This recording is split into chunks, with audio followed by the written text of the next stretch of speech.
Welcome to episode 97 of A Master's Degree in Rolling Terribly. I'm your host, Eddie. Joining me this week, a man who's no stranger to pointing out when random road events somehow thematically link to the scenario we're heading to, whether it be an unfettered event leading to an unfettered scenario, or encountering hounds on our way to a scenario based around hounds. No. This week, we went into scenario 4, Infected Warriors, which was brought on by a dying man who he happened to run into claiming that bloody pox was coming. No. This week, the Gaz event was a random outbreak of chickenpox in the house. The dedication to the story will not be overlooked. Gaz! Say hi, Gaz. I guess. Yep, that's my life. So, yeah, I mean, I feel like we all need to start imitating real life, like in the game, right? Yeah. Hectic long weekend. It's been a nice. We got a. This is that run that we actually talked about at the very beginning of the podcast when we kept having hot public holidays over and over again. That we're in that run now where we've got I think Australia Day into I don't know, I can't remember what next. There's Labor Day in there and there's Easter. Yeah. And so by the first quarter to the end of April, yeah, we've got Australia Day, we've got Labor Day, we've got Easter weekend. So interestingly, I work with someone who is in America, and America doesn't, well, at least where he is in the state. I know every state's different. They don't get Good Friday or Easter Monday off. How much of the world does? They don't get it public. So I don't know if it's just an Australia thing. They're like, we're kind of religious, but we really want to break. Whereas I reckon the more religious places probably don't take the time off. Yeah. We're just like, we're in it for the public holidays. Oh, 100%. I'm not religious, but I look forward to that. I don't like horse racing, but we get an extra 4-day weekend to watch the horse race, and that's a Melbourne thing. So hey, all for it. And that was also why I actually mentioned to guys that we were going to record in person this week, and then that happened. And then it was like, okay, we'll jump back on and do it like this. So it's been very confusing in terms of scheduling, but show must go on, right? Yeah, we're like a wizard. We always arrive exactly when we mean to. So as does the pod. Yeah, 100%. I don't know much about chickenpox either, by the way. I did a quick Google search, and whenever I'm not well or conditions, this is what everyone's known for doing, right? You do a quick Google search, and it always leads down a rabbit hole to the C word. So I just don't look up anything anymore. Yeah, it's either that or pregnancy. Every symptom.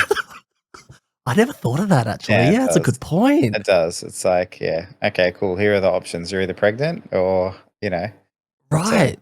Yeah, okay. No, I've never considered that. On today's episode, we'll be actually covering Scenario 4, which is the one that we did. And we will be talking about the starters in Frosthaven and Crimson Scales from our campaign. The Crimson Scales starters, which are the Explorers, which is our campaign, in a kind of bizarre world of switchy-swatchy. Sliding doors, right? Like, what if they had been put in a different game? Yeah, exactly. Like Settlers of Catan. What do you mean? Imagine if you had the Explorers and Settlers of Catan. True. How well do you think the chain helm would do? Well, Untethered advances 2 hexes forward and back, right? So that's okay. Yeah. We may have to do a little mishmash there. Terrible. Let's head over to Scenario 4. Now, we did have our 2 events. We had our city and we had our road event. Our city event, which Gaz read out, was to do with the light bulb vermlings. Oh, yeah, that's right. But still didn't answer the question of how many vermlings does it take to unscrew a light bulb. No, it didn't. So yeah, we're just wandering through and a bunch of vermlings, and we stop to watch them. There's a crowd of people just watching these guys struggle. And then I think we had to help or not help. Well, yeah, firstly, if I was walking down a path with some friends and there are a bunch of people climbing up trying to steal a light bulb out of a street light, I'd probably stop and watch as well to see what was going to happen. Right. But I think the options we had were either help or stand there and laugh at them. Yeah, point and laugh at them. And interestingly, for their ineptitude. Yeah, because they were struggling to do it. We'll talk about this after we read out the outcomes, but it's an interesting thought about some of the events in Scales. Hmm. But yeah. So what What happened? was What did we choose? We what? chose to help them. Okay. I Yeah. forgot. Yeah, we Because did. wouldn't the amDirt way, which is the silly way, wouldn't it be to point and laugh? Yeah, but that seems really mean. Oh, Like so if there is a limit. There is a limit. yeah, I mean they would do mean stuff. Like that's not like murder hobo. That's just like being cruel. Wait, didn't we have a play at the end of Frosthaven? There was an event where there was a play, and then Mhm. we panned it, like we were real critical about it, and it was really bad. But that was really mean, right? Because and that's the one Phil chose. Yeah. Okay. I'm pretty sure he was like, "Nah, I hate it. It's the worst I've ever seen. Tell him it's shit." Yeah. So yeah, I think we definitely chose to help them. Yeah. If it had been help them or leave, then I feel like maybe we might have chosen to Yeah. leave. I don't know if we would have, because then again, it comes down to do something or do nothing, and we're usually always going to choose to do something. Thing. So I don't know. Yeah. Okay. So we did not point and laugh. We actually helped them, and they were very, very excited. They took turns holding the light bulb, and they were just like, oh, and passing it around themselves, and then they left, and we ended up getting a road event into our deck. Yep. And then if we point and laugh at them, apparently a crowd joins us. So it gets worse. That's like that's pretty bad because that's on us in a way. Mm-hmm. And then they disband, not before giving you a hard stare down. And then we get a different event. Yeah. And they're road events, I believe. Yeah, road events. So But it's fun to speculate what this is going to lead to. yeah, well, I mean, hopefully one of them, the we help them steal the light bulb, they're going to come back and be like, "Hey, look at this! Have Yeah, but something really cool." what if the light bulb is the missing piece to like their super destruction tank kind of thing, and then they finally slow it together, and then they was like, "You shouldn't have helped us. We're gonna blow you up." And the other way was, "No, no, no. You taught us that we don't belong unscrewing light bulbs, and we should have just hired someone to do it." Ah, see that this may be like the start of the villain arc or something like that. Maybe. Or maybe it'd be like the AI, like because we've been nice to them, they'll kill us last or first, whichever is better. Oh, yeah. Okay. Yeah. Whichever one's better. Well, I mean, Depends on the situation, right? I don't know if you want to be the last ones left alive of the human race. Like that doesn't sound too good. No. Well, Yeah. there are movies and TV shows based around that exact situation, not vermlings and light bulbs and all that, but being the last person on Earth, and it seems really depressing, right? So, Yeah, yeah. yeah, like that dude that walked around the city, Will Smith. Will Smith. Yeah. Yeah. So, So yeah, no, but interestingly, so what I was going to say about yeah. the events is there's been quite a few where it's been like do a thing or the other option has turned really brutal. Like there's just three that come to mind, right? Not just it nothing happens or a bad thing happens. It's like one of them was I think the vermling that was in the trench with the snakes where we Yep. threw some bread at the snakes if you choose that and then the snakes ate him. I mean that's not good. Yeah. And then you get cursed. The other one was like the turtle. It's like if you try to flip it over with the stick, it's like it doesn't work, and then the turtle dies, and it's just like nothing happened out of that. And then this one, it's like, do you want to laugh at them? And if you do, everyone in the town gathers around and starts laughing at them. It's like the writing, and I'm sure there's been more, but the writing is very much like story wise, like fluff wise, there's like really bad consequences to your actions, which is interesting. It is.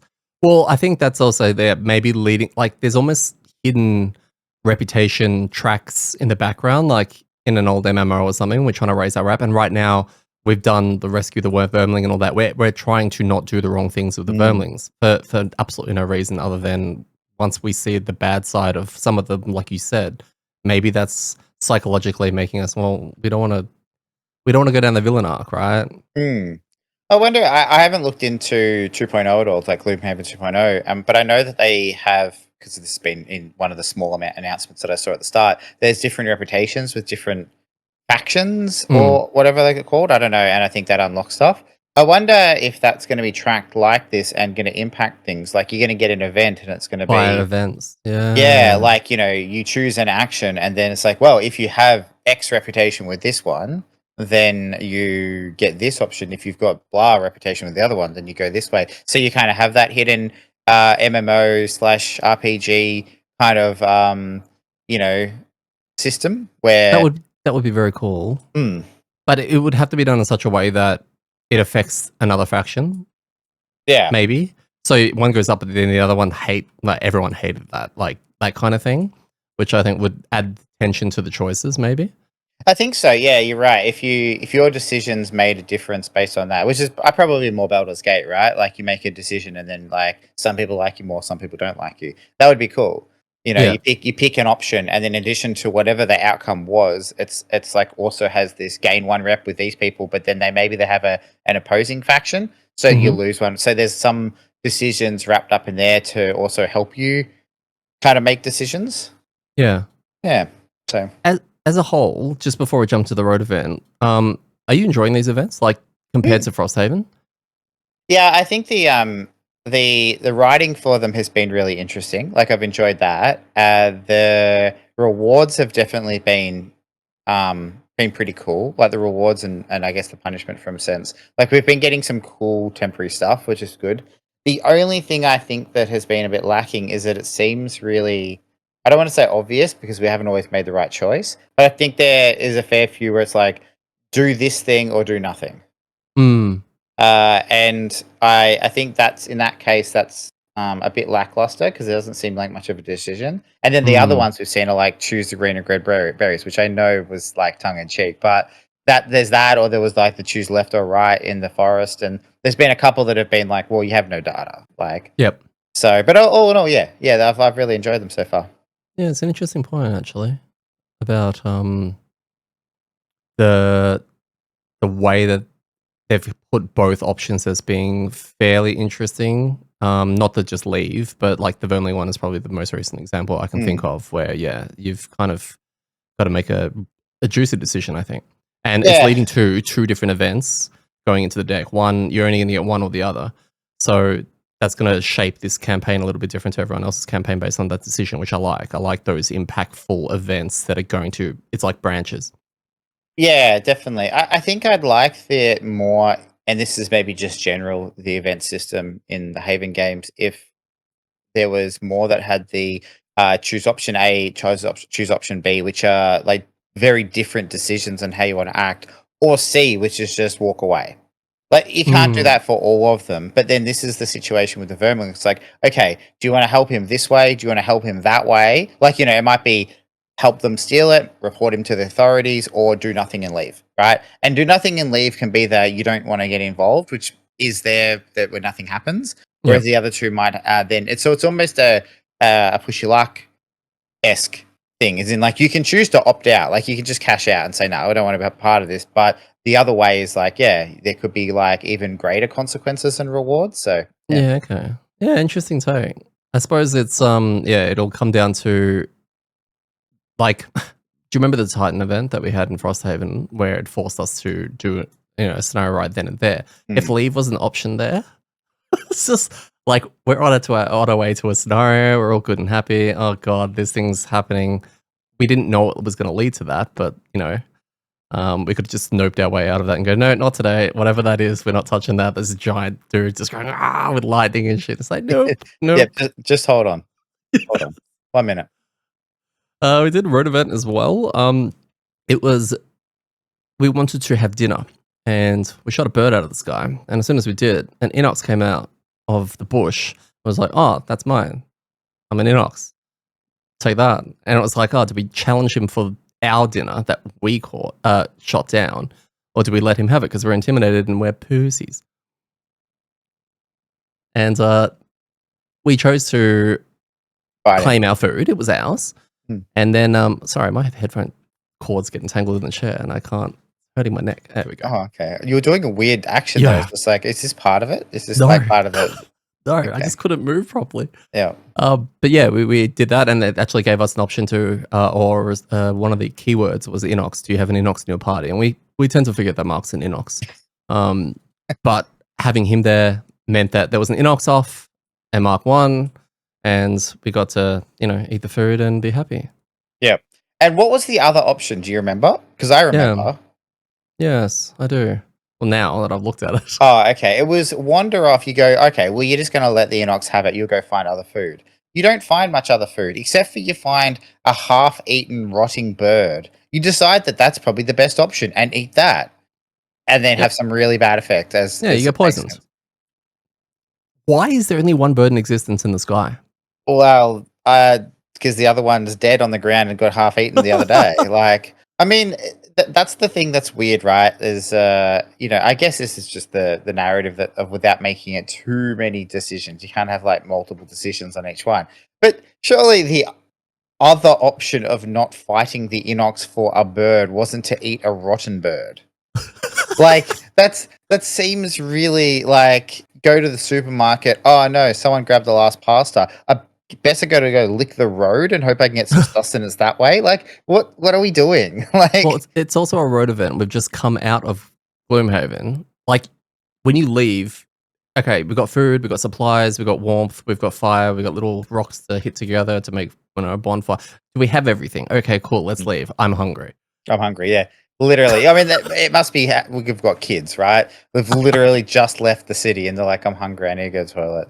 It's like, okay, sure. All right, I guess we'll stop. There's a Yeah. dead bird over there. You can have that. So did you like that one? I thought it was fun. I like when the use of keywords are there, and Yeah. I thought that was kind of cool. I had shades of one that we did in Frosthaven, which there was one I think where I can't even remember the context of it, but I think it was a follow up one where we were fighting something. There was like an Inox or no Algox. It was Algox in Frosthaven, right? Algox was fighting something, and we let him didn't help him for some reason, and then he was like, "Oh, okay, I respect you," and then came back and then gave us the same chance. And I kind of remember that thing of like, it's leaning into the culture and lore of the creatures. Yeah. Whereas it like if it had been like a vermling says, "Oh, hey, that's my food," and then you go, "No, we're going to challenge you," it could be a different outcome, depending on who you've got in your party and how that plays out. So I never thought of it that way. That's really cool. I like It's the world ability to be able building. to think through that. Yeah. So Yeah, okay. So what we've done is we've got our playthrough for Crimson Scales, and we're up to like episode 10 now, so people can actually see our actual playthroughs of everything there. I find that I'm surprised I haven't made this switch earlier, in that the playthrough is there, so we probably don't need to recap everything, including what we did and how all that kind of stuff too. I wanted to have more conversation with you about how basically the scenario felt and all the new things and new shiny things that have been coming at me. So we actually won the scenario this week by I don't want to say the skin of our teeth. Skin of our teeth. Okay, yeah. With that look, wait, did we absolutely have skin of like our teeth. one turn left? Yeah, but it's Mark. Yeah, Oh, one true. turn left. Did he? I mean, I was dead. Phil You were was dead. dead. Oh, well, we went for 21 rounds. I thought it Yeah. was 22, but it was 21, which Okay. is really long. I can't remember the last time Maybe we I did need one to that went check. that Maybe long. I didn't die. Who knows? Oh, I'm pretty sure you did. Yeah. Okay. Cool. I'm dead. Like, no, you definitely did. It was definitely down to Mark, and yeah, it was a climatic ending. It was a real slog. If anyone remembers that bottom room that you, me, and Phil went in, because we split the party, and it was an absolute slog trying to get through there because of some of the new monsters that we encountered, which we will talk about. But the general crux of the scenario for scenario 4 is that you've got 4 bodies positioned around the map, and we win the scenario if everything's dead, so it's a kill-all, and we cure these 4 victims or warriors, whatever. And they're split up in the corners of all the rooms. It's like a 4-tile map. And basically, once they're healed, because they're tokens represented, they're warriors represented by tokens that do nothing, and they're infected. This is where we get the new infect negative condition. So we heal 4 of those, kill everything, and we win, basically. And like I said, it has infect. Infect, I'll just give a recap of what it is. It's a negative condition. And when it's applied to a figure, it prevents them from being able to gain any shield. And this condition is only removed if the person is healed. So basically, if the person has infect, you heal them. If they're immune to poison, they can't be infected. So yeah, it's an interesting new thing. I don't think it really made a difference for our party. Is this scary in another world? Yeah, I think so. I think it's like a niche kind of negative condition. I think Yeah. it's not going to be bad all the time because its shield isn't all that often. Yeah. Because you don't really use shield. I have none. I've got cards that have it. We all have cards that probably have shield on them, but none of us really play around them, which is why this didn't really bother us. Yeah. Okay. So far, it's like when we first played Frosthaven, the impair condition. We looked at that as who cares, and it ended up becoming really bad in certain situations, especially if you've got I think it's Algox scouts who have Mm. innate impair, and I went toe to toe with one, but I was just absorbing his hits because they weren't hitting very hard, but I couldn't use any items for like round after round after round after round, which was really quite bad. Yeah. So maybe in the future, once you and I are on our tanky boys and their whole shtick is around having shield, Infect is going to absolutely wreck us. Yeah, I feel like there's some characters you're just going to be like, that's the worst. Like, I hate this. So, yeah, but it didn't. I think it mostly just affected the guards if Yeah. they had it because they're they're ones mostly playing shield cards. Yeah. I like also what Crimson Scales have done in regards to they've given us new rules and new conditions to worry about. They've literally centered a scenario around it to introduce you to it, which I only just thought about now. Mm. So it's kind of literally just going, hey, these guys are all infected. These toxic imps, which also work around infect. And here's the rule of, how it all works. Now play around and see how you go. And now in the future, we're probably going to see these sprinkled through, certain scenarios. Yeah, and I think I'm interested to see how it comes back up because it seems really niche. It kind of seems like they want to use it in certain places. Because Yeah, okay. you could put toxic, for example, we had the toxic imps in this, and if we put them in a random scenario in 3 weeks, where again we have the same characters playing, it is also kind of irrelevant. So yeah, I'll be interested to see how they use this particular condition moving Mm, forward. yep.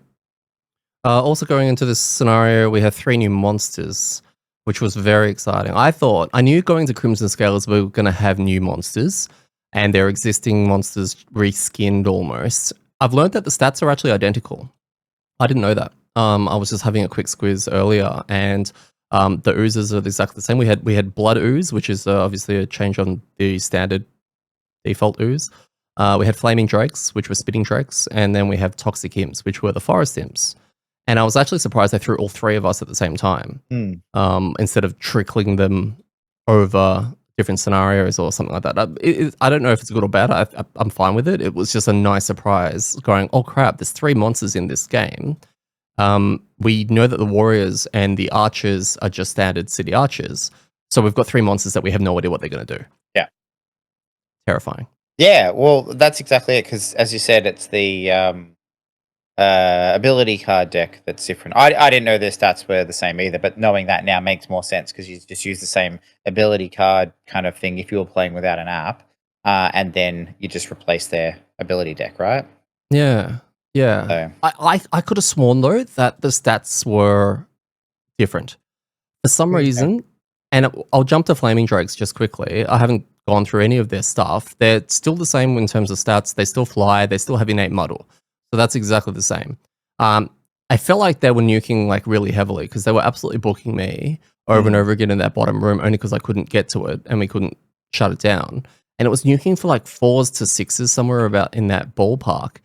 And I was looking through the stats of it, and it's exactly the same. And in fact, the attacks in terms of the strength and all that is exactly the same as what flaming spitting drakes are. Really? Which kind of surprised me a little bit. And then I thought about it. I was like, normally in Frosthaven, when we have encountered them, which hasn't been too often, Mm. there's only like one or maybe a second one somewhere, and they become so high priority.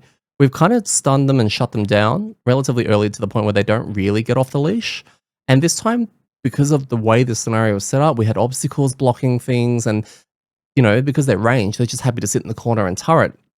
It felt more impactful, and it felt like they had free reign to just keep nuking. Mm.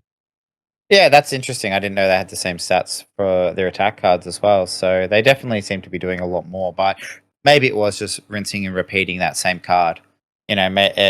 Potentially, you're right. We barely saw them in Frosthaven, so we probably didn't notice just getting absolutely booked by them. No. And muddle's still terrible. I give myself muddle. When I give myself muddle on Vortex, I find that it's not too bad. When someone else gives me muddle, for some reason, it's the worst thing in the world. And I had some horrendous muddle draws, which is weird because last week I was in the exact same situation, I think, but I was muddling myself. I can't remember if I was muddling myself or if something else was giving it to me. But I think it was last week where my deck was full of curses. I had something like 6 or 7 in there, and I barely pulled them with disadvantage. And this is just an interesting take on RNG, whereas I had a really good run, especially in comparison to this run, and this one felt like the opposite.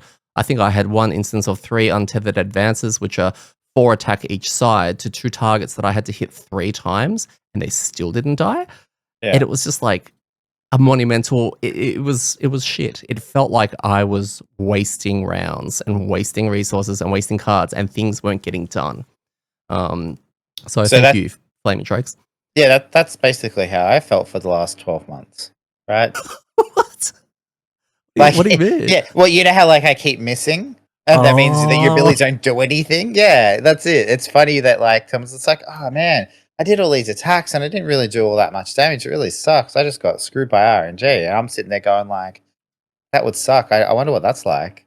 So, but yeah, no, it was interesting. I think the thing that made those turns more impactful was that the counter attack from the monsters was doing so much. So what do you mean? Like, as in you were trying to kill these monsters, right? Where you were doing one of your better cards that attacks 2 targets and hits, and then because you were drawing really badly, right, they weren't dying. And the fact that like the imps and the oozes both have shields.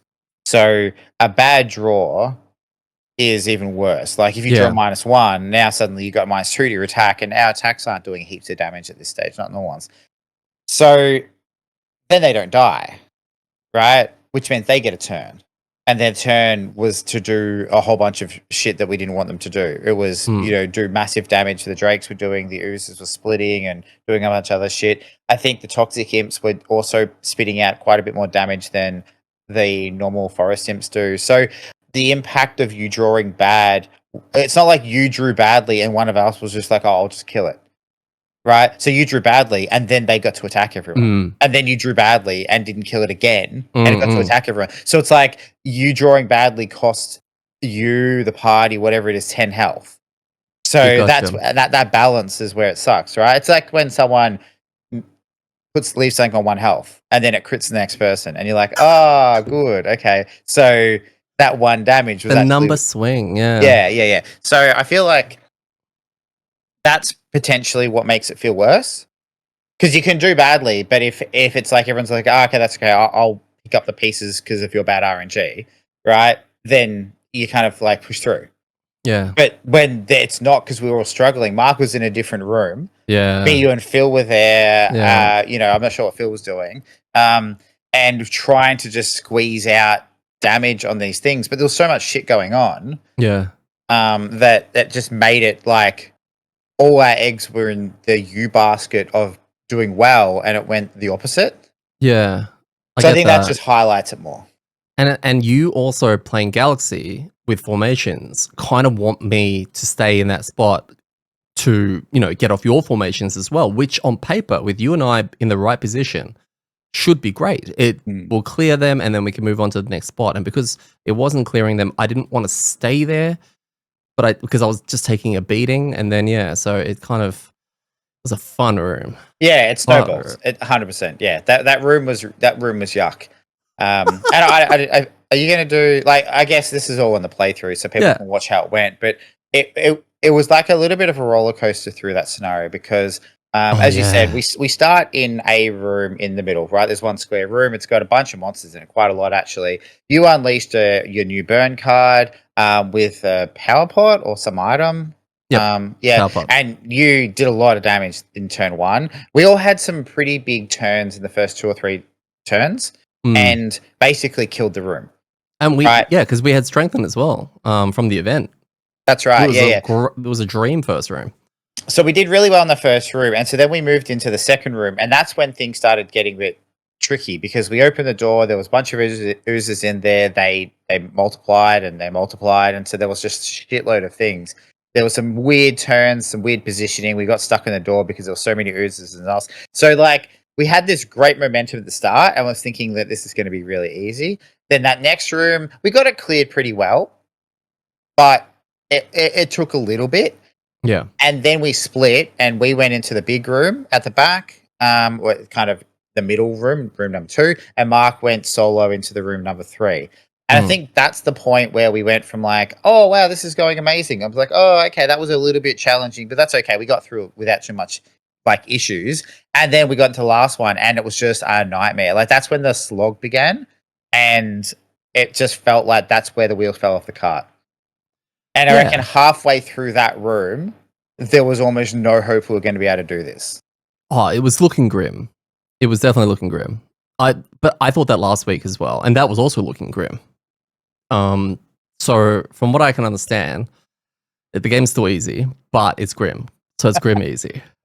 Yeah, right? I feel like when you're like 1 or 2 turns off losing, you didn't have it in the bag, right? Like I feel 22 rounds or whatever we went through to get to where we were, and we got really lucky at the end, right? But that counts as the unlucky that we had midway through, right? Totally. Like this is the whole thing with luck, right? Like there's so many draws from the monsters, from us, from our plays, etc., that you can't put it down to. But at the end, when it looked like we were going to lose, we got a good a good monster ability draw from the oozes, and that probably brought us out of losing and into okay, we might be able to win from here.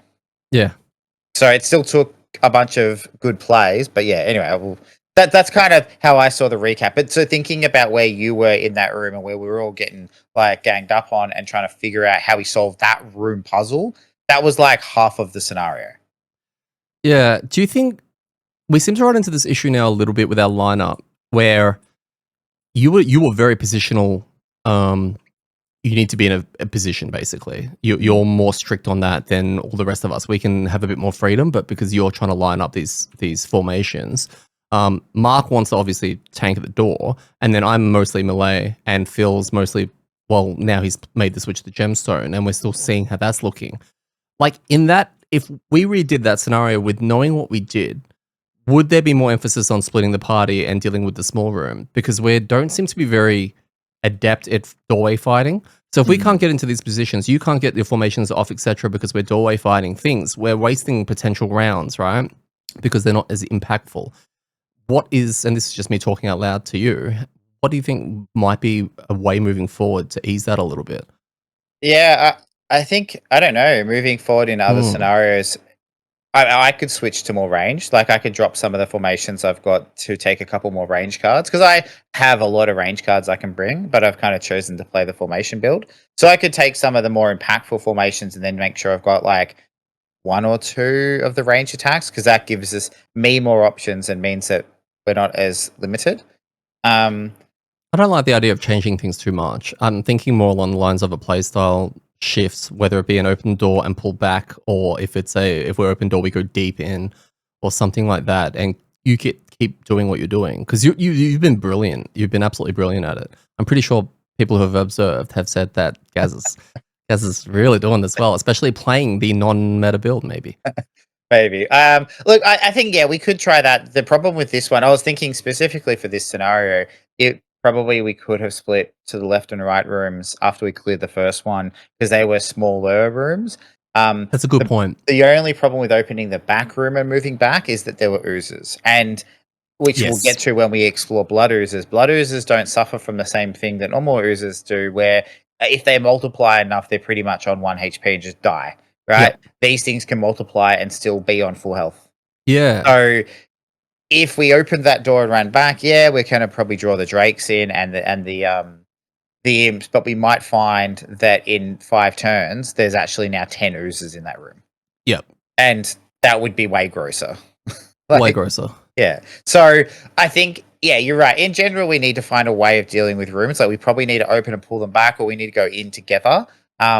But I think that's the key. It's going in together, because we've found what happens when because Mark has a lot of health and can do like good front lining, but he drops really quickly because he doesn't have shields.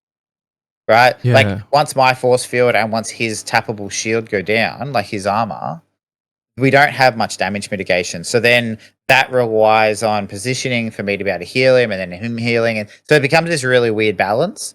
So Yeah. I think you're right. If we're going to go into a room, we've all got to go in together and probably got to go in to the middle of the room and deal with it. Yeah. I'm just replaying what happened in my head during. I think I was only down to the two last cards, which is why I didn't have a lot of flexible choices. But I like the idea of what we've experimented with in the past, where I can kind of utilize my teleports a little bit more and actually get deeper in there to help mark out, even if it's just flanking from the corners and dealing with any ranged pesky things. I don't know why I didn't think about it at the time, but Well, I'll because probably Mark do went it the other just a little. way. What do you mean? Well, Mark went to the right room. We went to the front. So we couldn't do it this time. I Yeah. think we Okay. have done that before. Like if I think back to, the I think it was scenario 3, 2, whichever one was the Mm. one that had the tile you stand on where that electrifies the water and you swing the dude around. We Yeah. failed it the first time, but the second time you actually teleported like right into the back, and then I ended up jumping out there as well. So like Mm. Mark and Phil were fighting the Inox close to the door, and kind of we were dealing with that, and that worked well because it drew the Mm. fire. It kind of split the fire a bit. So I think that's probably what we just need to be a little bit better at, is Yep. like splitting up slightly so that some of the room is attacking some people, some of the room is attacking other people, and then we can kind of hopefully burst some stuff down. Yeah. But I think yeah. my biggest fear is I don't have a lot of defensive cards. I've got Invis. If I plan that properly, provided I've got the thing, I do have another card I don't take, which I probably will start to take a little bit more for that. But yeah, I Mm, don't. I'm scared if I go in, yeah, I'll get wrecked, mm. and that will cost the scenario Yeah. or something like that. It's always And tricky, right? I need to get that out of my head a little bit and be a little bit more confident. But we're still low level. Like you're on a medium HP class, right? So you're not gaining much, and you're only level 4. So you don't have a big pool. We're not playing end game Frosthaven characters here, where we're all level 7 and 8, and where you go, oh, it's okay. I've got 16 health, so even if I get booked for a turn or a round, I'll find a way of getting out. Like you have the amount of health like me, where you can go one turn of 3 things attacking me for 5 could make me burn 2 cards. Hmm. Right, that's the kind of the swinginess of it. So, yeah, it is about playing kind of defensively. And I think one of the things, thinking back way back to Gloomhaven, was that invisibility cloak that like everybody took. Yeah. It was just you once per scenario, use it, go invisible. Mm. That was its use, right? Because characters could jump into the back line, go crazy, go invisible, and then go really late, and then so you could have 2 really big turns in the middle of a room where there's just chaos going on, Yeah. and just be invulnerable, basically. So I like that in Frosthaven it got turned into a one with a downside. With I think you had to take damage, and I don't think we've seen it in Crimson Scales so far. So No. Okay. No, that was a good chat about flaming drakes. I really I really look, enjoyed that. is it, if we want to do want to talk about Flaming Drakes really quickly? No, we did. Did we? Oh, but if you have something to add, go for it. Oh, I thought they were cool. I thought they seemed more dragony than the spitting drake Yeah. team in there, and only because of maybe the word flaming, and they had a couple of abilities. Yeah. Well, they wanted Interest, fire, which they kept making for themselves and yeah, never yeah. worked out. Now, interestingly, we did have a little bit of an issue with the cards on Oh yeah. um X-Haven. X-Haven, that's right, and then their AMD cards. And we didn't realize this until some reason my X-Haven was showing their big attack that was like the 5 attack one hit 2 hexes, but on Mm. X-Haven it was showing it was only hitting 1, which it just Mm. showed it was a normal attack. Um, if that attack's hitting 2, okay, way scarier. Like, But the it's, thing is, that attack is melee.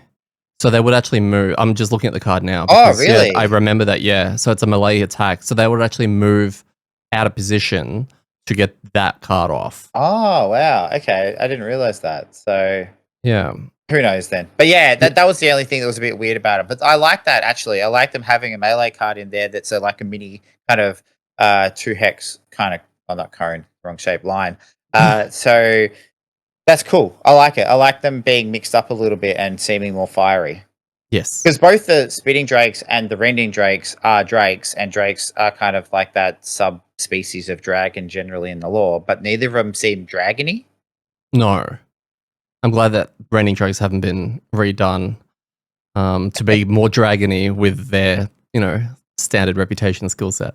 Flaming rending drakes. Oh, no. Horrendous.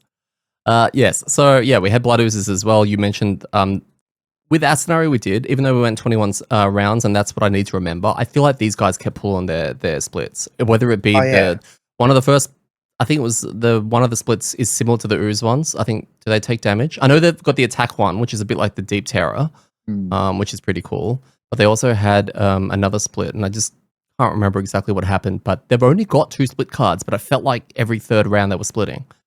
Yeah, well, I think one of them's a refresh, right? So they're both refreshers, I think. Oh, they're both their refreshers. Yeah, well, that's why. Because we saw, I know we saw them. No, yeah, they're both refreshers. The normal split, just do a split and hang out. We saw when we first opened the door, and I'm pretty sure we saw it pretty early on when we opened the second room, which was yuck. Yeah. And then the other one, I reckon, and I'm just I reckon we saw at least 4 splits, because I'm pretty sure they did the normal one twice and they did the attack one twice. It could have possibly been more than that. And that's rough. Like, because they don't drop down in health. No. When it just says summon 1 normal ooze with a current hit point value equal to 4. Like, it's not even with its health. Yeah. Yep. I think the other one with the attack, that takes into account their HP. Yeah, but, so it only ends up being an attack 1, at least at a Dow difficulty. Oh, no. It's basically an attack -1, and their attacks for our difficulty were 2 and 3, normal to elite. And then you summon 1 normal blood ooze and a hex adjacent to the target, so a la Deep Terror, with health equal to the summoning's blood ooze current hit point value -2, limited by normal blood ooze's specified maximum hit point value. So, yeah. And so what I like about the design of these ones is that it takes the same idea of that multiplying, swarming ooze. Like, it's a monster that you can't leave. And I really like that in the Haven series. That's why I was really glad that oozes were in Frosthaven essentially exactly the same. Is that they're an interesting monster for a timer. And, there's some monsters you can just leave alone, right? Some monsters are a priority threat because they do heaps of damage. So, like your archers and that type of stuff, they're like, we've got to deal with that first. Oozes fall in this weird category where you're like, you don't need to prioritize them unless they're splitting, and then you definitely need to prioritize them. And so these still had that swarmy feature of like, well, we got to deal with them, but like the drakes are also kicking our ass, so let's deal with them first.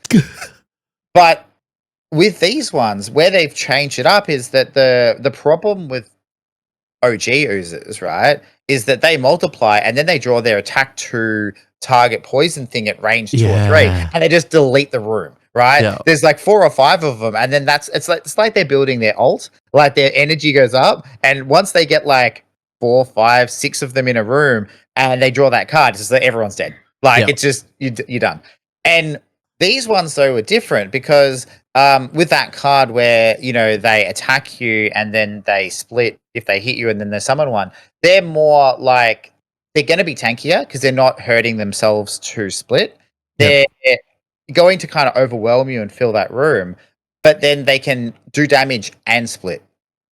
Whereas like the original oozes, you could almost, it was like a breather turn when they split. You're like, oh, I know, more oozes, but they're all kind of taking some damage and they're not attacking us, so that's fine. Right? But these ones were like, had the ability just to be like, nope, we're going to ooze, we're going to multiply, and we're going to attack. So different puzzle to deal with them. They've got a lot of synergies around each other. Like, attack, and then add plus for every ooze that's also around. Things like that. So they got their own little way of being a little bit scary. We didn't really notice it as much because a lot of the times they were doing that move, heal, loot thing. Right at the end when we needed it the most, we discovered that they have a damage themselves to card and go invisible, which was really clutch when it happened. But there's an element of, why didn't you do that earlier? Like, just at any stage that would have helped. Like, we're talking like round 16 or 18 or something where they first do that. That's crazy. Yeah, we've seen 4 or 5 splits and we've seen that card once, right? So But honestly, I think there's turns where that could have been really bad if they drawn it when they were all on like high health. Because if Hmm. they're all above 2 health and they draw that, then all the users go invisible. You can't do anything about that, and then that means the next turn they could split again, and you can't do anything about it. They could do they could do an attack, which you Yeah, can't that's a do good anything point. about. So there's a that's their I feel like that's their setup card for like, hey, we've got lots of oozes now. If they draw that, the next turn's gonna suck. So yeah, it's an interesting kind of puzzle to solve. Question without notice. Maddie G had a summer. Sorry, Maddie Summers had a scenario. There shall be oozes or something like that. Mm. Blood oozes in that scenario instead. How would that look? Did Worse or better? I don't know. I mean that scenario was really good until it was really shit. I uh, suppose if they pulled the invis card, that would be suck because that would be terrible because there was nothing but oozes there anyway. So if they all go invisible, then we just stand there just going like, what do we do? yeah, I don't. I think I'm Yeah, not okay. sure. I Yeah, think that's fine. the hard thing with that is that they don't reduce in health when they split, and that was one of the things that kind of kept us in that. Because while there was a million oozes everywhere, they're whittling themselves down. Yeah. But then again, they're not ranged, and when things aren't ranged, they become a lot easier to negotiate around. Right, Yes. but we had turns in that with it. There will be oozes one where we're like, "Oh, great! There's 8 oozes, and they're That all poison thing you were talking about. exactly that one card." So yeah, Oh, like because that scenario was going so well until it didn't. Yeah, yeah, yeah. Right at the end. Yeah. Yeah, and then it got really grindy, and you're like, "Wow, we're gonna lose this, and it sucks." So yeah, I don't know. It would definitely be interesting. I like a mix actually. Like honestly, I think if you were to see a scenario with a mix of the two oozes, I think that would kind of be cool. I think it would be super clunky because you'd need a It'd get different messy. mini, Yeah. Yeah. and you'd have to remember which is which. But I think I like the idea that uh, there would be an alternative, or even Hmm. something like normal oozes spawn blood oozes, right? Hmm. Something like that where you could have a mixture of oozes going on. But yeah. Yeah. Okay. Yep. Finally, toxic imps. So we have our forest imps, which I'll be honest with you, I've never really rated that much. Just from Frosthaven and all that, little tiny attacks, lots of cursing. Um, Lots of cursing, a bit of poison. They got their healing, and because they're using the imp deck, like traditionally, they've got the Muddle Strengthen card, they've got the Shield 5, Create an Element card, and all of that. And that's all been flipped on its head with these guys, because these guys, same stats, still do cursing, still has a shield, but now they're kind of playing around the infect condition Mm. where they've got some synergies around, they can add +1 to their attack if the target is infected, or they can infect anyone who attacks it this round, and little things like that. What were your thoughts on, I guess, the toxic imps, and is it a warm welcome to our campaign?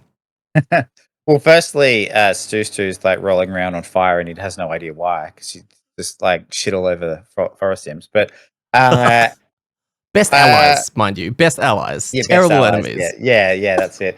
Um, yeah, I thought the toxic imps were interesting. They didn't seem that impactful, but I could see it getting out of control. Because you're right, most of their abilities were if they have toxic, or if you attack them after they have their turn, you gain toxic. Hmm. So Which playing, really, I don't think it happened once. no, I don't think so. And that's the thing is that because toxic wasn't that bad, we didn't really care. So I think we dealt with getting rid of it pretty easily. We didn't have to gain it that much. So I don't think that they were that bad. Hmm. It's just more, I think, more in line to the fact that toxic is a bit niche and could really mess up some parties and some scenarios. And I think because we weren't that party and this wasn't that scenario, I think toxic imps also didn't have that big of an impact. Yeah. But I thought it was interesting because they had more melee cards, which is cool. So Yes. again, I like the switch of them to go from like a ranged harasser to some reasonably like meaty kind of hits in melee. Yeah. And I thought that was, I thought that was kind of cool. So I love it. I love that you mentioned that. It gives the monsters a bit more character. It's seeing them kind of, just you're so used to having them do a certain thing, and then to have it walk up to you and go, "No, I'm going to hit you and curse everything around me." And it's just like, "Oh, you can't do that. Oh, that's weird." Cool. Mm. They've also got they've got the heal card that when it removes a condition from wherever it hits, it strengthens them, which actually got off quite a few times, which I thought was interesting. And they've also obviously got their curse thing. So when you combine curse with muddle, and you've got the drakes and you've got the cursing happening, you're going to have a bad time, and that's also contributing to what we experienced in that room. Yeah, I think you're right. I forgot about that heal ability. I think that was really cool. So I think overall, my thoughts on the three are that there was some irrelevant of what they were attached to. There's some really interesting monster ability card designs, right? Like even just looking over two or three cards from each of them that are pretty unique. Like I Yeah. don't remember one like the Toxic Imp where they heal and then gain strength, and if they heal a negative condition, like that's a cool kind of supporty ability. More you gain a negative ability and a negative condition if you attack them like after they've had their turn. So it's like I like retaliate that. but different. I Yeah, I think that's like that. Yeah. yeah, because that kind of plays into the water spirit, smoke spirits Yes. thing of like you want to go after them, but this is you want to go before them, which you usually want to go before them. But that's where that kind of oh well, they maybe don't get more shields, but you don't want to get toxic or muddle or curse or whatever it might be. So Holy crap. yeah, I think that's a cool space to design and to live in. But it was a good experience because, as you said, we've played against boozers, drakes, imps before, but we had no idea what they were going to do, No. and that was really cool at this stage. Like 2 Haven games down, and we're coming across a monster that's similar, but we don't know what it's actually going to do. And I thought that was a really cool, like, oh wow, that's a cool experience. So. Just on what you were saying about the initiatives, and you want to go before this one, but then after this one, and all that kind of stuff, it kind of messes with your head. There is a world now where the meta is shifted. These designers have shifted the meta where 50 is probably the best, right? Because it's safer. You're gonna go before some, you're gonna go after some, you're not too sure, etc. Maybe there's a world where the closer you are to the middle, the better it is. Maybe. Because you Yeah. get too fast, you get booked by those water spirits and the others. Yeah. I mean, There you 50, go. you're probably not getting attacked by things unless you're like really far forward, and you're also probably not going after all the monsters. So I don't Hey, know. maybe Ormy's onto something. Maybe. All right, let's talk a little bit about the gemstone. How did you see the gemstone? And playing around with crystallize and all of that, because I actually found it really interesting seeing how there were moments where I think Phil positioned himself in such a spot that he may or may not have known he was going to get attacked. But when he did, moving the token across, and it was like, yep, cool, it's an attack to -1, and then we move the token and it's a -1, so nothing, which I thought was actually really cool. There were some rounds Hmm. where he was just like absorbing damage and kind of like brushing the dirt off the shoulder kind of thing, but not in the Yeah. traditional sense. No, it definitely it seems interesting to play, and I like the way that he played it with the persistent out that you can spend one of your charges to give yourself +1, Yeah. which makes sense because it's Phil. So I liked that idea of him being able to play those cards and then you kind of get some benefit out of it if he's not getting attacked, which was good. Hmm. For Phil specifically, it's an amazing class because basically he's putting out these persistence, which mean did you accidentally forget that you're going to get attacked? You did? Oh, don't worry, you'll take less damage. Yeah, that's Right. true. So that I think that works really well into how he wants to play, which is like I just want to go do damage, and I, may or may not know what everyone's gonna do. And like, oh no, I'm getting attacked for 5. Oh, that's okay because I've got ward and these 3 charges of this thing, so I take Mm. no damage. Mm. What You I found know? interesting is that it's a character that has no elemental synergy, which I thought was weird because Chainhelm doesn't either. So now it's just Mm, you and I. That luckily we synergize with the dark, right? But yeah. it's really bizarre that we've kind of gone in this and we've got 3 characters who strangely with Flask you guys use light, I use dark, and you're in between. And yeah, we haven't seen like no one has had ice. I mean, you guys make it randomly. I think Phil does, and he's got some wilds in there. But yeah, we haven't seen much of the elemental kind of stuff, and that'll looks like it's going to continue with the gemstone.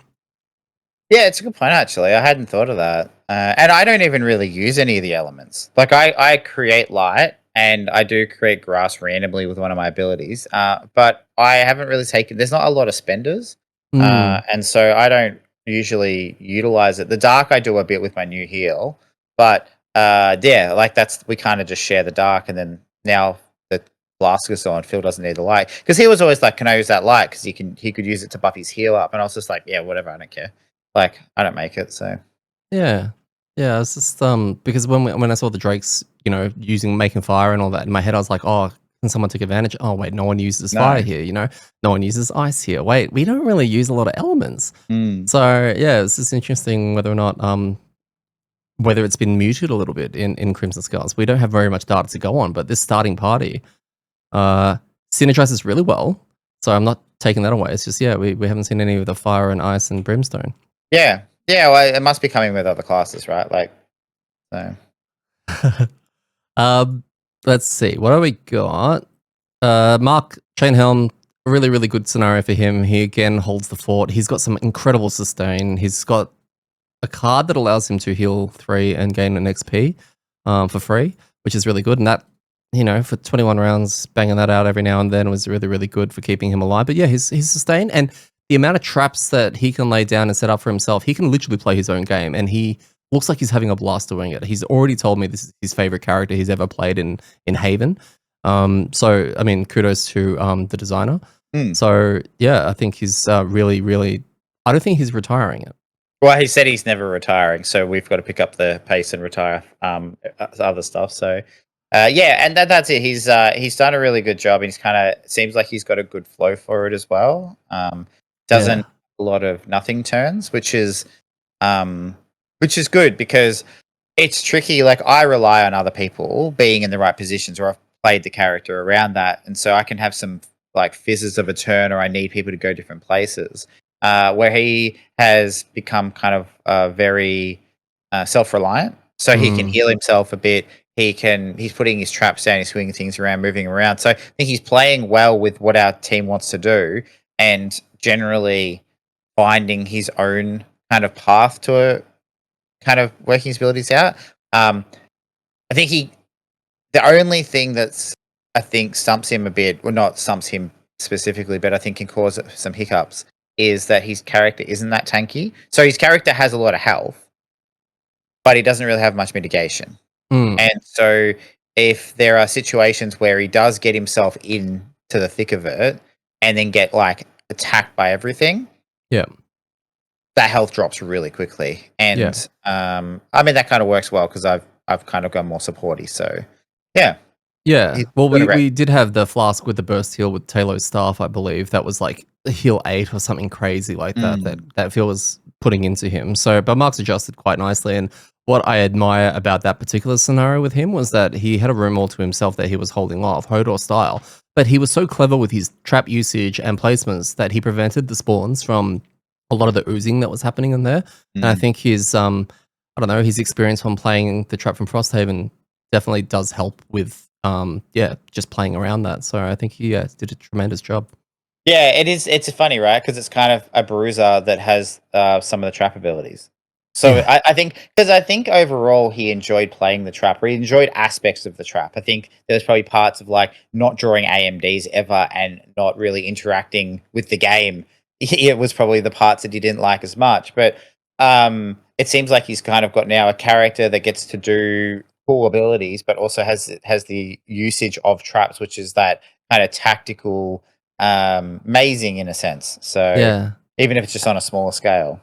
Yeah, and he also had the first time we actually got to see, at least that I can remember, Merciless Beatdown, I think it was, where he hit something and it added +2 for every adjacent enemy to it. And I think he crit on it as well. He blessed it. And like he's got toys that he's playing Mm. with double KO. Like he's no longer swinging through traps and all that. He's punching the crap out of things, fist style. And Yeah. that's what's adding another dimension to it. And I think it's yeah, making him have a lot of fun. Yeah, well that double KO again, we talked about this last week, but so I won't go on about it. But such a good ability for most of the Little. scenarios we've seen where we've got these things that are on 2 or 3 health. Right? Mm, Like we've got imps or we've had vermlings and you know, that's ignoring anything that gets just dropped down low. It's a really it's such a good card for being able to go, well, I can clear. It's like basically an AoE attack, right? Yeah. But he kind of has a lot more freedom around where it goes. And it's good that it's an attack 4 as well. Like, if it was an attack 3 or an attack 2, it'd be like, yeah, okay, but super, like, a lot more situational. This, I think 4 is just the perfect number for making it very useful. What were your thoughts on the scenario, by the way? Scenario 4. I thought the scenario overall was good because of the sum of all of the parts, which I know Yeah. it's not going to be every scenario. But I mean, if we didn't have any new monsters, if these were just normal oozes, imps, and drakes, I don't think that it'd be all that interesting. Yeah. I think it was made more like, wow, because we had all these, oh, what's that? What's that? What's that moments. Yep. A couple of the things that I thought were really good from a design perspective around the objective was that they had, which we haven't spoken about, but we all had the ability to forgo the top action, do a heal 1 at range 2, right? Yep. That's that built-in thing, so you can go heal the tokens. I love that they were tokens that were there and not doing anything until you got in to heal them, and then they became active. Yeah. It's such a minor thing, but it makes it really clean because you don't have to set them up and then worry about them getting killed before. Like, you don't have to, you're not messing around with like friendly monster AI, right? Which is good. And then you also gives you these decision points, like in the middle room. One of the things I did early was to jump in there and get one of the. I was going to get both of them up, but get one of the archers up because they had the ability to pump out a decent amount of damage. So that was like trying to help swing it our way, and they're actually quite useful. But that's a decision, right? You don't have to do that. Yeah. So I thought that was kind of really clever and a clever way of doing, hey, go heal the guard type things. Yeah. But yeah, all in all, like, it was probably more memorable because we almost lost. Yeah, we've been doing that a fair bit lately. It's been good. Yeah. It's like when you cater the show for your audience kind of things, like, we could do this easily and play well, or we could just have these close, tight games that, go down to the wire, right? Yeah, exactly. Like, if wrestling was like real people wrestling, then the matches wouldn't be as close as they are, right? One dude would just get KO'd in like 2 minutes and it'd be end of show. But like, just like the wrestling, we're here for a good show. Yeah, but there are gimmicks in that, and you hold on to it for a certain amount of time, and then you let go when it gets stale, and you held on to the gimmick of missing a lot, and you probably should have let go of that after it was it lost its luster. I'm trying, but the Vince McMahon of our show just keeps telling me that that's my gimmick for life. Otherwise, I'm off the show. Yeah, I enjoyed the scenario. I like, pretty much, I'm just echoing what you're saying. I like the fact that in my head during the playthrough, I said, "Hey, we can just open the doors and let everything come in." And then, of course, the bodies of the guards are in the corners of the room, nice and out the back. And then you got oozes who don't really feel like walking much, but might split. And it's kind of like, oh, it's like a different way of just basically, no, you got to get a skedaddle and make something happen. So I thought that was really good from a pressure point of view. And you're right, the sum of all parts, the new monsters and everything made everything nice and shiny. So yeah, as a result, I will remember it from those reasons.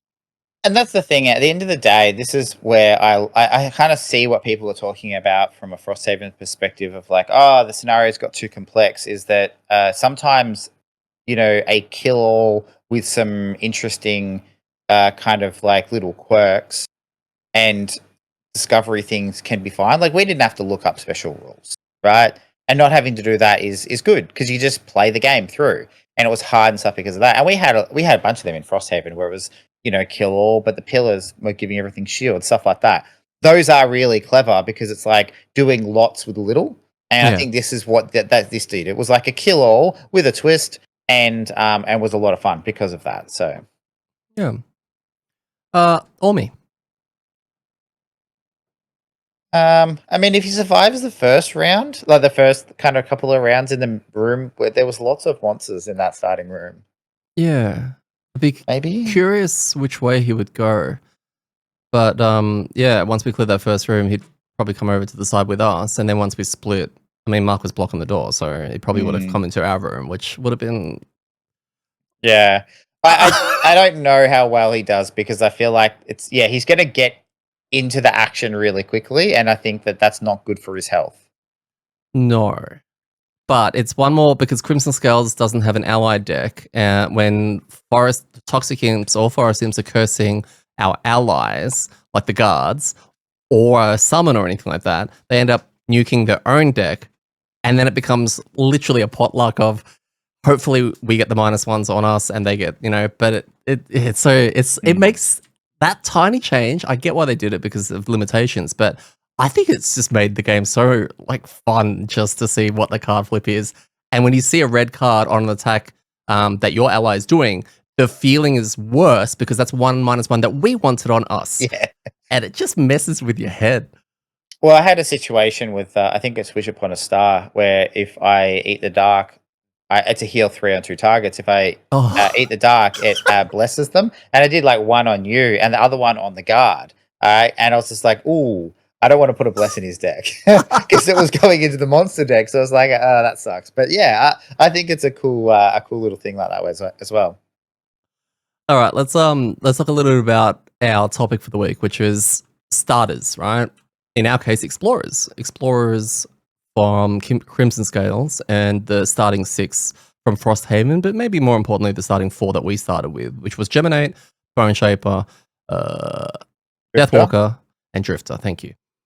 And basically, let's swap them around. Let's go Bizarro World, okay?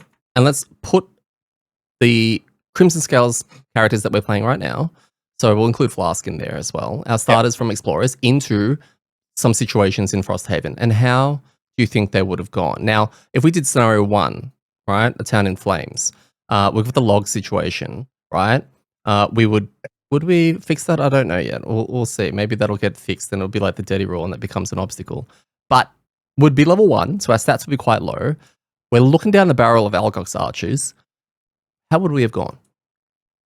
I mean, I feel like I'm playing a character very much like the Banner Spear, and I know some people start with the Banner Spear and find scenario 1 to be okay because they've got the guards, so they can do things with the guards. So I feel like that's a thing. I don't know. I think that'd be dead just from the archers. I think that hasn't changed. I think right now, I go forward like the Algox Archers because they wrecked my Drifter and Frosthaven, and I feel like that's not going to be any different. In fact, that's actually kind of scary because without the mitigation, even on our tank, Mark, they could probably still put a serious dent into him.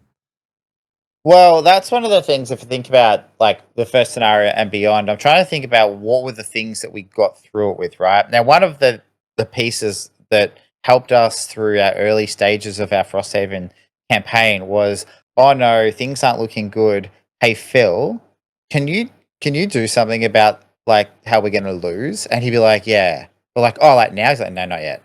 Right. But like in like 2 turns. And there was always this, I think if you go back and listen to our episodes, which I probably recommend you don't, but like we talk about the Phil would pull it out of the bag on a few different scenarios where we were like, this is cooked. And he's like, bam, done. I don't think he has that capability on the Flask. So I feel like that responsibility is probably shifting to like you. Yeah, me. Easily. Yeah. Being the like, okay, we need some big turns here. And maybe a little bit of Mark. He's kind of shown in the last few weeks that, being the last sole survivor person, he can probably drag us across the line. So it's interesting. I'm playing the Geminate, right? Like back then. Yeah. So I'm trying to think of that translating into playing this, which is completely different. Instead of wounding my allies, like I'm healing them. So maybe the our first kind of run into Frosthaven with these characters might be a bit different because I was more supporty. We didn't have anyone to support.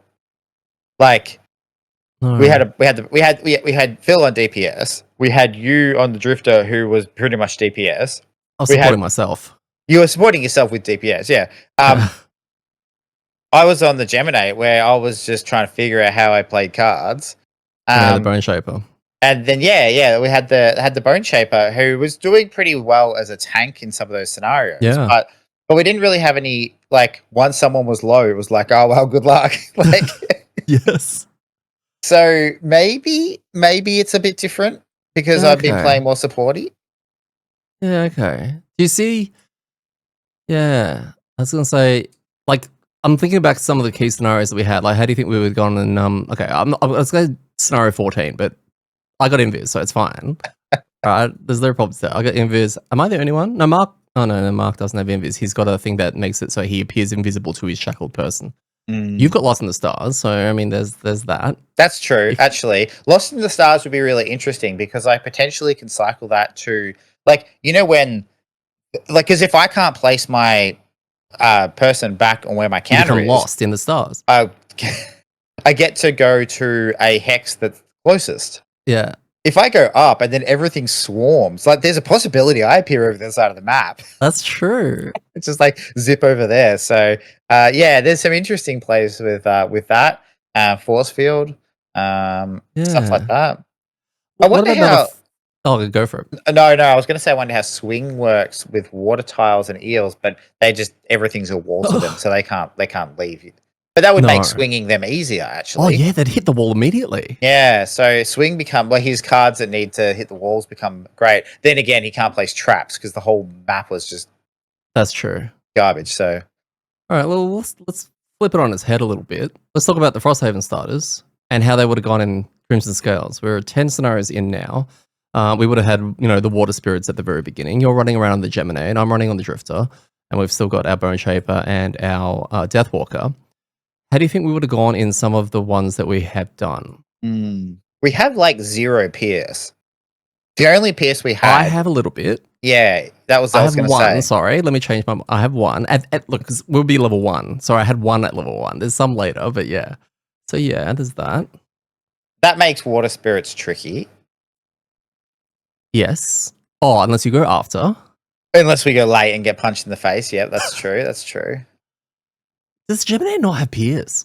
Maybe one of the cards does. I can't remember. That remember. Was so long ago that I played it. So maybe I played it more recently than you. Yeah, you can't remember. Yeah, I'm not sure. I can't remember. Maybe a little bit, but not enough that you can deal with things with shields on a regular.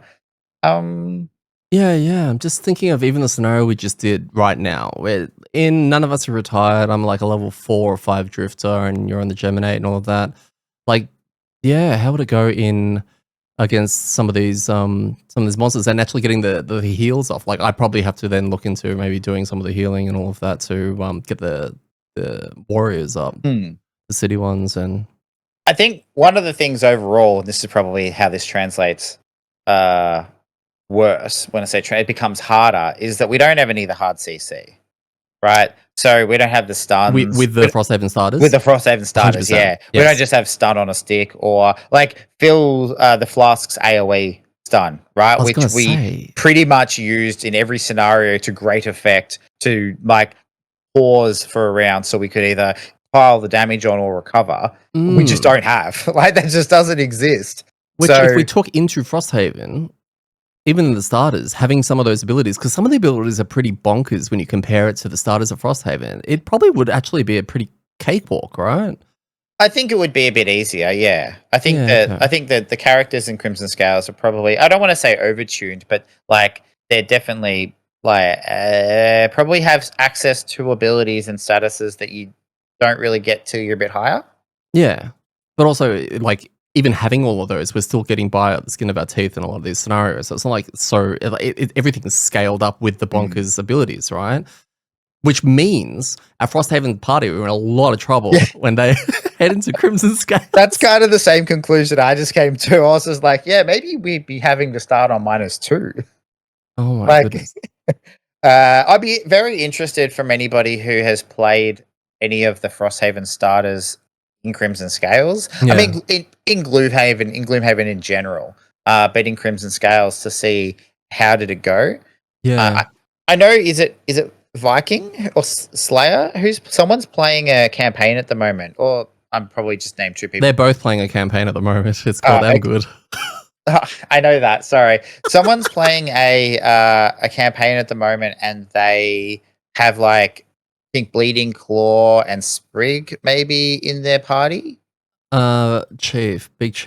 Is it? Oh, okay. Yeah, that's it. Yeah, Big Chief. Sorry to all the people that I misnamed Paulie. It's like a shout out, right? And I know they're playing a couple of the Crimson Scales characters in Frosthaven, so they've gone the other way. They've taken the kind of powerful characters and put them into the toned down world, right? Yeah, okay. But yeah, if anyone has played any of the Frosthaven characters in Gloomhaven, let us know just generally how did it go? Did it feel fine, or does it only feel fine if you pick some of the really strong Frosthaven characters like the Blink Blade or the Meteor or things like that, right? Like ones that can really kind of get going and just absolutely kind of carve up. Yeah, okay. Well, let's just throw this to you now. Knowing what you know right now, you've just retired, but you have to pick a Frosthaven starter to join our current group. What are you picking, Gaz? Ooh, Frosthaven starter. So I guess my first decision is, do I want to play something new or something that I know? Battlespear. Yeah, I'd probably be Bannerspear. I don't know. Yeah, probably. I mean, if I feel like if I pick Bannersphere, I'm just playing the same character again, Oh, right? totally. But slightly worse. Yeah. I mean, so probably not Bannerspear for that reason. Otherwise, it would be a good choice. I don't want to play Geminate again because I think I got my fix from playing Geminate from watching you do it. Mm-hmm. You're So, welcome. probably something like the Bone Shaper, I reckon, Yeah, because okay. we haven't seen any summon classes in CS in Crimson Scales, right? Yeah, good In point. Gloomhaven, they weren't the What was I best. thought? Flask had a Roomba. That's That we true. didn't take. Flask had a Roomba that we never saw. So yes, Summon okay, class. take that Confirmed. back. So the summon classes from Memory and Gloomhaven struggled from the fact that they. I think there was. I know there was the 2 mini one with the bear, which was very different, but there's also the summoner one. Struggled from the fact that you really are just throwing your summons out and then playing the card that puts all the burn cards back in, and you do it again. So it's just really just play your cards and play them again. Whereas the Bone Shaper was a bit different to that, like because the way it worked. So I'd be interested to see Frosthaven style summon into a Gloomhaven setting. Like you would be the almost the most flexible summoner, and I wonder how that would go. So yeah, I'd probably say that one because it's the most different as well. What about you? What would you play? Well, I'm looking at it like, what do we need and what would synergize elemental wise? And I'm probably thinking Deathwalker. I was tossing up between Deathwalker and Geminate on my last character for Frosthaven. So it'd probably be Deathwalker. I'm not a big fan of the in 2 turns time thing. I think Deathwalker relies on a lot of setup. And I don't know whether or not I'd have the patience to work that setup. But I also don't know, because I haven't really looked into it or explored it, if can you have a shadow tokenless Deathwalker without leading into the shadows? No, if probably the not. Probably not. True turn thing was a Deathwalker thing, I think that was a Phil thing. I mean, we pretty much saw that like carry through into his next lot of characters. So yeah, good point. I feel like maybe it's like a bit of column A and a bit of column B. So yeah, okay. It feels like the replacement in a way. I'm still using the dark. I'm still hopefully doing burst damage, especially towards the end of a scenario when things are looking really hairy. I think moving the shadow tokens around that's the only thing I'm turned off by. But at the same time, if you didn't have that, then it would feel kind of generic assassin-y. Yeah. And I think it's quite cleverly put in there. So from what I remember of the Deathwalker, I think you would do quite well with it. And Phil did a great job with it. So that's not the slide on him. But I think that it is a character that you would find a different way of doing some things. And it does seem like a character that can ramp up and have some big burst turns. And I just think about when you played the Meteor and you would do like build up little turn, and then you'd have like 2 or 3 turns in a row that would just like wreck everything. And then you drop back down. And I feel like the Deathwalker works in a similarish way. I think so. Yeah, like a slow build up to okay, when am I gonna blow all my cooldowns? And then you do that, and everything fucking dies. So yeah, but yeah, that's a good choice as well. I think. Yeah, I think if we replace the the Vortex, and the Galaxy, with the Deathwalker. Bone Shaper. What symbol's the Deathwalker? What's it called? Or do they not get symbol names because they're? It's like a teardrop with a spooky face. Okay. Teardrop spooky face. Oh, that's right. Yeah, the little. Yeah, okay. So, but they don't get those fancy symbol names, right? Because they're starters, so everyone knows the name of them. Okay, cool. Yeah. And then the Bone Shaper. Yeah, interesting. We have a very interesting party. We'd be very melee focused again, and it would just be just as clogged up as it is at the moment. So nothing really changes. So much. Let's just do something very quick before we finish it up. Let's mix and match. Let's see if we can find some fun synergies between some of the starters from either game. So, for example, let's throw, what are you? Galaxy and Banosphere together. I just want to see them either A, fight for positionals, or whether or not they can line their positionals that they both benefit whilst for maximum effectiveness. That would be interesting, I think. Yeah, totally. I think they'd work great together. Yeah, it'd be a weird little puzzle, but yeah, just trying to line up those positionals. It would, because I think that the Banosphere definitely can play a lot tankier than the Galaxy, because the Galaxy has no HP. So I feel like there's a world in which the Banosphere just goes earlier, gets into position. But if you had them both in the right positions, there is a certain amount of just like cycling cards, like to kind of keep doing various formations. So yeah, I think that is an interesting synergy. It'd be cool because they could also be familiar with each other's positionals and then get to a point where they know exactly where they want to stand for certain situations. I mean, that's like big brain. Like, these are two people who have played these characters to death to know that kind of thing. But yeah, it'd be like Power Rangers Assemble kind of thing. I'm seeing like the American football kind of, no, I think it's baseball, right? Where the catcher will do hand signals to the pitcher to tell them what to do. I kind of see some innuendo going on, like the Galaxy and the Banosphere are doing these weird like hand signals to each other, and they know which formation that they need to get into and when. So, yeah, and then Mark says, "You guys realize you can talk to each other, right?" You're like, "No, it's against the rules." Yeah. So if we speak a different language, but the other thing as well that the Banosphere does well is it has quite a lot of more so much than the Galaxy. It has a lot of move your mate kind of cards. So like move two allies and stuff like that. So yeah, again, there's the possibility of pushing people or moving the Galaxy into position so that the Banosphere can do their formation, in which case then the Galaxy is also now in position to do their formation. It sounds really beautiful. Yeah, I reckon if you had those two playing and they were in sync, I think it would be really cool just to watch how much you got out of that. True, I would pay more to watch two who are not in sync. It just becomes a whole bunch of move to attack to, right? Like just a whole bunch of bitching and complaining. Would love that.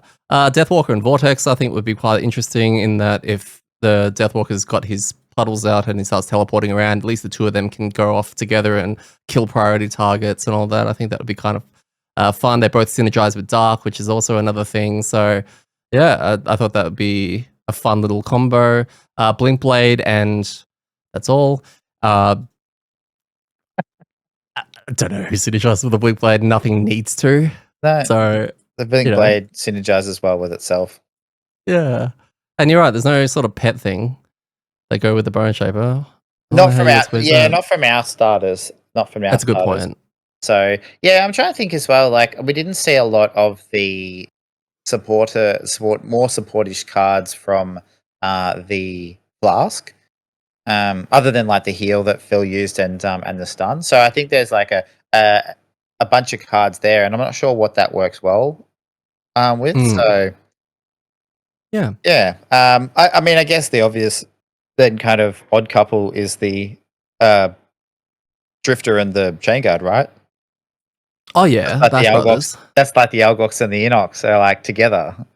That would be really cool. I didn't even think of that. Yeah, just Chain Guard's like, where do you want it, mate? And he's just like, yeah, it's over here. Pop, and they're both just double, triple KOing. It's like Mighty Ducks, right? Yeah. Well, that's it. They like, it's like the Chain Guard's like, okay, cool. So I'm going to place a trap here. I'm going to grab this guy. I'm going to swing him into the trap, and he's going to hit the wall, and that's going to do 8 damage to him. And then Drifter's like, I'm going to use Crushing Weight and do 8 damage. And then I'm going to move, and then I'm going to do it again. Yeah. Like, what do you mean? What are you going to do it again? It's like, I'm just going to attack again. It's going to do 8 damage. Why? Oh, because I'm going to use Crushing Weight again. It's like, oh, that didn't you use that last turn? It's like, oh no, that's just all the time. I was like, oh, that seems really good. So yeah. If you have any combinations, because there are people out there who have played these kind of things, I'd love to hear them. Like, jump in our Discord and let us know some of these combinations that people have found. I know that there are people who are incorporating Crimson Scales characters into Frosthaven. I wish that was something we could have done instead of having to double up on some of the things. But hey, we got to experience Crimson Scales the way it is right now, and it means that, you know, we could probably take some of those characters in the future when, you know, in 10 years' time when we're playing Gloomhaven 10. Yeah, or something like that. That's exactly it. Yeah, and just be aware that if you post a Oh yeah. for a class that we haven't unlocked, we make sure you put spoiler tags on it, but we're also not going to read it. So, like, you can discuss them because there's a lot of people in our Discord that know these characters. So feel free to engage with the conversation with those people. Oh, totally. Because that's always great. And while it kills me to see all these conversations going in these big blocks of text, I really appreciate that people say not for amDirt, right? Yeah. So we know not to click on it. I usually don't click on them anyway. But yeah, please continue to do that because I think like we want to facilitate everybody sharing their experiences with other people as well. In a place that's probably not as busy as like the Frosthaven Outpost, where I feel like those kind of conversations could get caught up with like when you got 20, 30 people all talking about it. It's a lot harder to share personal experiences and have a chat about those. True. So yeah, feel free to do that even if it's something we haven't unlocked. Completely. Thanks, guys. Thank you, everyone. We will be back next week. I don't know. Yes? I have to put in an apology to, is it Slayer, who requested me be a cabbage after you said that I was going to be a cabbage? Look, it's recorded online. Viking. I keep mixing these people up. I'm so sorry. It's you're not all the same. It's just you're the same color in the Discord, which was for some reason also almost the same color as us. So I've just looked it up there. Viking Stew. I apologize that I'm not in my cabbage outfit. When it was found that I wasn't going to be going to Deddy's to record live, I can't fit it through that door. So I will. You can't show us your cabbage outfit, like it's too big. I'll have to. It was like in the car, ready to go. I needed a truck to transport to your house. It's like full size. Like if I was a cabbage, I will commit to some form of cabbage outfit for our recording, our episode next week. So I mean, look, I edit the videos. You can be a cabbage, guys. Oh, there we go. Look at that. Okay, done. Like mullygrubs. I'll do a mullygrub. There's so many people who have no idea what that is, but that if you want to be terrified, Google Australian television mullygrubs and make sure you MULLI grubs. Oh, something like that. Mullygrubs. I think they remade it, so make sure you look up the original one. So it's like the 80s, 90s one. It would definitely be 90s. Look up that one, and it's like it's terrifying that they used to. This was a kids show, so yeah, explains a lot. It does, yeah. Thank you so much. I have been your host, Eddie. I have been joined again by Gaz. Oh, me. Oh, whoa. And remember, you did it. When it comes to rolling terribly, it's all there is.